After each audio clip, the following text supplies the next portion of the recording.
कक्षा 10 के सभी विद्यार्थी ध्यान देकर सुने। आज की इस क्लास के अंतर्गत मैं आपके लिए आपकी त्रैमासिक परीक्षा के लिए विषय हिंदी का एक क्वेश्चन पेपर फुल सॉल्यूशन के साथ मैं लेकर आई हूँ।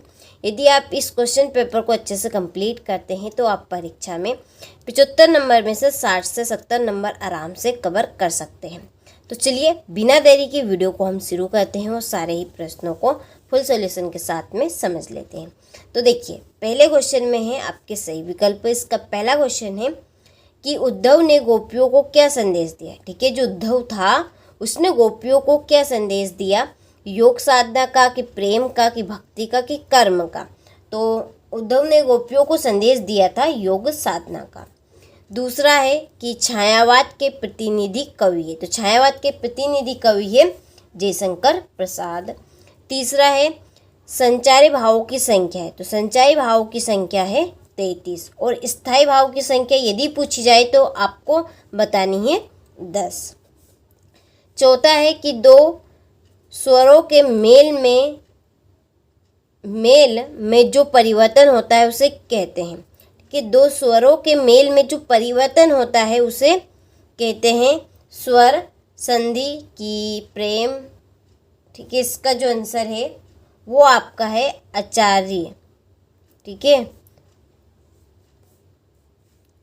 पांचवा है नेताजी का चश्मा पाठ की विधा है, तो नेताजी का चश्मा पाठ की विधा है कहानी। छठा है दशानंद में समास है, दशानंद में समास है बहुब्रीहि समास। ठीक है, इसका दाब का राइट रहेगा। चलिए क्वेश्चन नंबर 2 में है रिक्त स्थानों में सही शब्द चुनकर लिखे। पहला है कवि के सरल स्वभाव के कारण खालिस्तान ने धोखा दिया है, तो यहाँ पे ब्रैकेट में आंसर है आपके, इसमें से दोनों में से एक आपका यहाँ पर सही रहेगा। तो यहाँ पर है मित्रों का।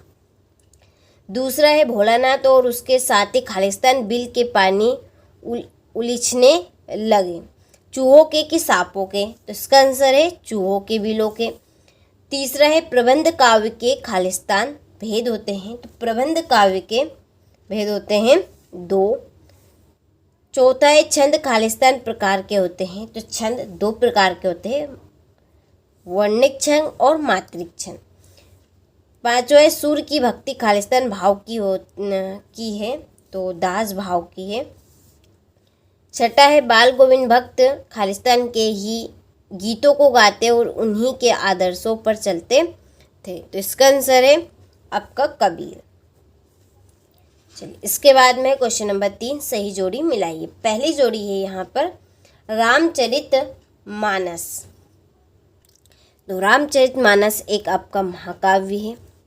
दूसरे सूर्य के पद, ठीक है, यहाँ पे है आपका सूर्य के पद, सूर्य के पद है सूरदास। तीसरा है नेताजी का चश्मा, तो नेताजी का चश्मा है स्वयं प्रकाश। बाल गोविंद भक्त है रामवृक्ष बेनीपुरी। माता का आंचल है शिव पूजन सहाय। और राम लक्ष्मण संवाद ये है आपका तुलसीदास। ठीक है, चलिए तो यहाँ से आप स्क्रीनशॉट ले लीजिए। इसके बाद में है आपका क्वेश्चन नंबर 4 सत्य का चयन कीजिए। पहला है सूरदास के गुरु वल्लभाचार्य माने जाते हैं, तो ये आपका सत्य है। ठीक है, क्या है आपका यहाँ पे आएगा आपका ये सत्य। दूसरा है बाल गोविंद भक्त के गीतों में प्रभु मिलन का भाव होता है, तो यहाँ पर आपका जो दूसरा है वो सत्य है। ठीक है, यहाँ पे ये सत्य रहेगा। तीसरा है विनय पत्रिका के रचनाकार सूरदास है, तो ये आपका असत्य है। चौथा रामचरितमानस एक खंड काव्य है, तो ये आपका सत्य है। और पांचों एकांकी में 4 अंक होते हैं, तो असत्य। एकांकी में 1 अंक होता है। छठा है जहाँ दोनों पद प्रधान हो वह द्विगु समास होता है, असत्य। चलिए क्वेश्चन नंबर 5 है, एक वाक्य में उत्तर रहेंगे। पहला है सूरदास भक्ति काल के किस शाखा के कवि हैं? तो इसका आंसर है कृष्ण भक्ति शाखा के, कृष्ण भक्ति शाखा के। दूसरा है रामचरितमानस का प्रमुख छंद कौन सा है? चौपाई।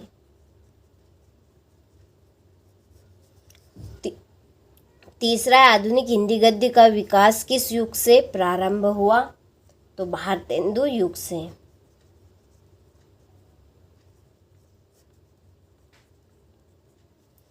चौथा है गोपियों को योग का संदेश कैसा लग रहा था?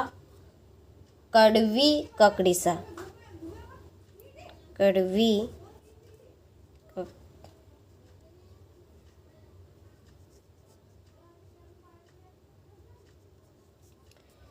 सहस्त्रबाहु कौन था? एक राजा था। ठीक है, चलिए तो यहाँ से आप स्क्रीनशॉट ले लीजिए। इसके बाद में क्वेश्चन नंबर 6, रीतिकाल की 2 प्रमुख विशेषताएं लिखिए।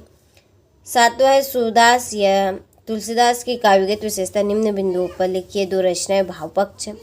उद्धव के व्यवहार की तुलना किन किन से की गई है? गोपियों के अनुसार राजा का धर्म क्या होना चाहिए?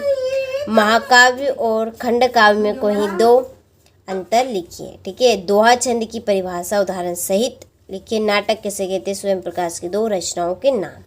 ठीक है, चलिए तो ये आपके क्वेश्चन है इस तरह के। ये आपका 16वां मुहावरा और लोकोक्ति में कोई 2 अंतर। बच्चे माता पिता के प्रति अपने प्रेम को कैसे व्यक्त करते हैं?